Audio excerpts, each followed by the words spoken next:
Hello and welcome to Parrot's training videos for the ANAFI Ai. In this video, we'll walk through the different photogrammetry options found in the new FreeFlight 7 application. Let's begin. There are two ways to open a photogrammetry project in FreeFlight 7. The first is from the home page. Here we can create a new project, duplicate an existing project, or delete or open what we already have. We can also see that our projects have been synchronized with the Parrot cloud by looking in the top right hand corner.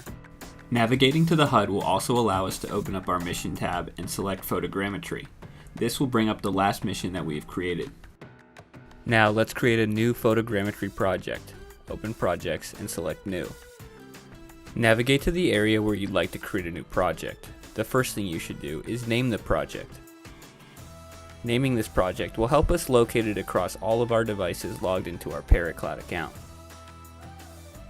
Now let's choose what type of mode we'd like to have this mission in. We can choose a simple polygon, a double grid, an orbit mission, or a one-click mission. Let's start with this simple polygon. Now let's tap on the map where we'd like to drop the square. Then we can adjust it as so to gather all the information that we need for the flight. You want to remember to include a little bit more than exactly what you're looking for. Once we have defined the boundary for our project, we have the ability to choose between a number of different grids. We can do a simple grid, a double grid, or an orbit, depending on what sides of the building we're looking to capture.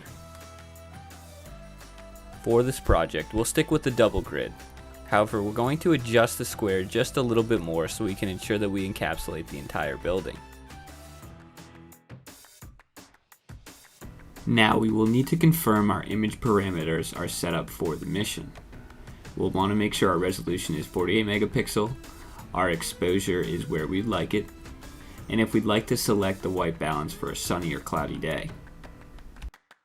Under flight parameters, we can set the drone to 4G upload photos directly from the aircraft to the Pix4D cloud, turn on or off obstacle avoidance, set the drone to return to home when the mission is complete, set the drone to return to home if for some reason signal is lost. We can modify our altitude, which will directly correlate to the ground sampling distance.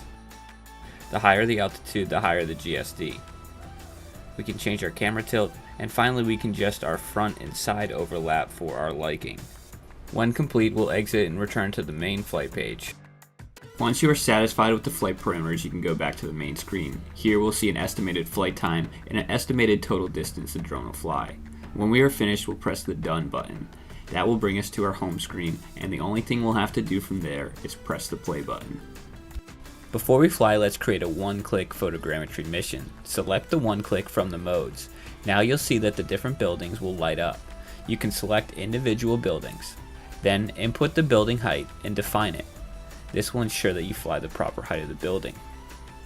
Once you define it, you'll have to answer a few short questions. We've seen these before in the flight parameters option. Once we are finished answering the flight parameter questions, we'll go back to the main menu. Here, we'll look over and make sure that all of our settings are where we'd like them. We can also see an estimated flight time and an estimated flight distance. Once we've confirmed all the settings, we can hit the Done button, and this will save our mission. Before flight, remember to calibrate, update, and ensure your aircraft is functioning properly. Now all we need to do is hit the play button, and the aircraft will take off and fly the mission autonomously, and if you set it to, return to home at the end of the mission. During the mission, the operator does have a few options. At the bottom, we can see the number of pictures taken for each leg. To the right, we do have a stop button if we need to pause the mission or stop the mission for some reason. We can also take over with manual control if needed. Note that the mission will fly the horizontal pattern first over the building.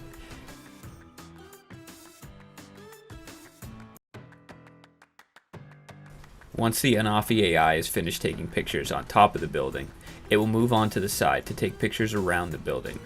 The aircraft will drop in altitude when it does this. Finally, when the mission is complete, the ANAFI Ai will return to home. Once the mission is complete, we have the ability to view the execution to see how well the aircraft performed. Here we can review the exact flight path the aircraft flew. We can also see the amount of time the mission took. We can see the battery used, and we can see the distance the aircraft traveled, as well as the various settings we set up before the mission started. Once the mission is complete, it's time to upload the images. You'll notice that with each image there's a digital certificate. This digital certificate verifies that the ANAFI Ai took the image at the exact location and time it says that it took the image. The certificate is possible due to the WiseKey secure element found inside of the ANAFI AI. This is just one more way that Parrot continues to improve its cybersecurity. If you do not want your pictures to be digitally signed, go to the Settings menu, then go to Advanced, then select Recording. Where it says Sign Pictures, you can turn this to No. If you are using Pix4D Cloud to process your images, you'll see that verified images only have been used to create your 3D model. You should now have a good understanding of the different photogrammetry projects found in the FreeFlight 7 application.